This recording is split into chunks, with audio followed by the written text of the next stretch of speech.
तो guys royal rumble 2025 हो गया खत्म और ये बहुत ही शानदार और बहुत ही one of the most iconic royal rumble माना जाएगा हिस्ट्री का। और ये बहुत ही ज्यादा शानदार था गाइज, सच बताओ तो, क्योंकि इसमें बहुत सारे अलग अलग तरीके के मूवमेंट देखने को मिले। जैसे कि रोमन रिंग्स को एलिमिनेट किए हैं सीएम पंक, जो कि बहुत बड़ी चीज है, जहाँ पे रोमन रिंग्स का भी गुस्सा साफ नजर आया कि ऐसा सीएम पंक ने क्यों किया। दूसरी चीज ये है कि जे उसोस को WWE ने विनर बनाया रॉयल रंबल 2025 का। तो क्या ये एक सही डिसीजन है? कैसे WWE टिकट सोल्ड करेगी? क्या जे उसोस के नाम पे टिकट सेल होंगे? ये बहुत बड़े डिसीजन WWE ने लिया है। मेरे हिसाब से तो ये खराब डिसीजन है, क्योंकि जे उसोस का उतना अभी फेस वैल्यू नहीं है एज कम्पेयर टू अगर जॉन सीना की बात करें, क्योंकि जॉन सीना को एलिमिनेट किया, जॉन सीना को एलिमिनेट कर दिया है जे उसोस ने, जो कि एक तरह से कह सकते हो जिस तरीके से अंडरटेकर का स्ट्रिक टूटा था ब्रॉक लेसनर के द्वारा, उसी तरीके से एक लेजेंड का अगेन जो है जॉन सीना को बाहर कर दिया है जे उसोस ने। तो 2025 का रेसलमेनिया किस तरीके से प्रेजेंट करने जा रही है WWE, देखना बहुत ही ज्यादा इंटरेस्टिंग होगा। देखो होता ये है कि जब जॉन सीना और जे उसोस एक दूसरे को एलिमिनेट कर रहे होते हैं तो ये दोनों रिंग के बाहर साइड पहुंच जाते हैं। अब वहां आने के बाद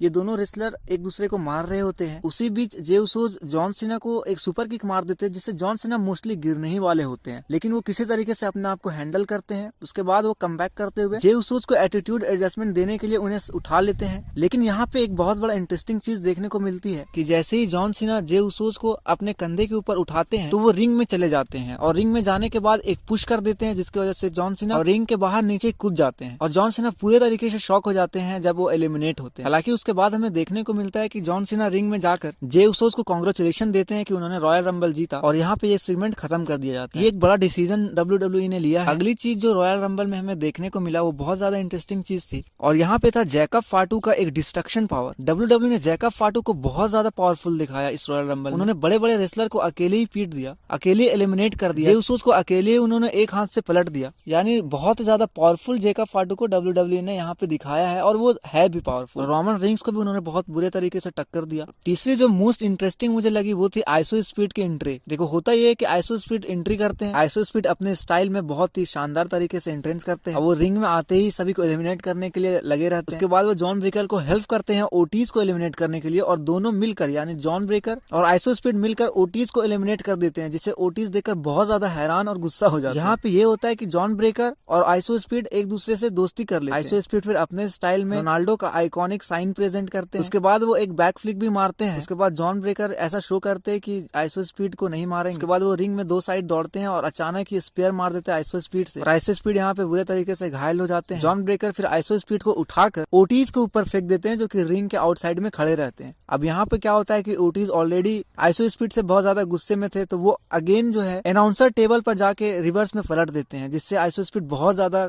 इंजर्ड हो जाती है। फिर आइसो स्पीड थोड़ी देर बाद वो उठते हैं, उसके बाद वो चले जाते हैं। तो लास्टली यही है कि रॉयल रंबल 2025 बहुत ही WWE ने बहुत ही बेस्ट तरीके से प्रेजेंट किया था, जहां चार आइकॉनिक यानी चार लेजेंड एक फ्रेम में हमें देखने को मिल रहे थे, जिसमें Seth Rawlings, Roman rings, CM Punk, John Cena. तो ये चारों लेजेंड एक ही फ्रेम में देखने को मिल रहे थे, और एक मोमेंट पे तो रोमन रिंग्स और सेथ रॉलिंग्स के बीच बहुत ही शानदार फाइट दिखाई जाती है। क्योंकि होता ये है कि दोनों भाई जब एक दूसरे के सामने आते हैं, क्योंकि जब ये दोनों सुपरस्टार एक दूसरे के सामने आते हैं रिंग में, पास्ट में बीते हर चीज उन्हें रोमन रिंग्स को याद आ जाता है, और वो बहुत ज्यादा सेथ रॉलिंग्स से गुस्सा हो जाते हैं। सेथ रॉलिंग्स भी इस चीज को जान जाते हैं, और सेथ रॉलिंग्स भी जो है टीज करने लगते हैं रोमन रिंग्स को। रोमन रिंग्स गुस्से में आकर दोनों एक दूसरे पे फाइट करने लगते हैं। गाइस बहुत बड़ी चीज यहाँ पे दिखाई गई कि सेथ रॉलिंग्स हमेशा जो है वो रोमन रिंग्स पे भारी पड़ जाते हैं। तो कहीं ना कहीं WWE ने शील्ड को भी इस स्टोरी लाइन में डाल दिया था, क्योंकि जब भी रोमन रिंग्स और सेथ रॉलिंग्स एक दूसरे के सामने आते हैं तो रोमन रिंग्स हमेशा उस चीज को याद करते हैं जब सेथ रॉलिंग्स ने रोमन रिंग्स पर अटैक किया था चेयर से, और जिसके वजह से शील्ड जो है वो पूरे तरीके से टूट चुका था और डीन एम्ब्रोज भी चले गए थे।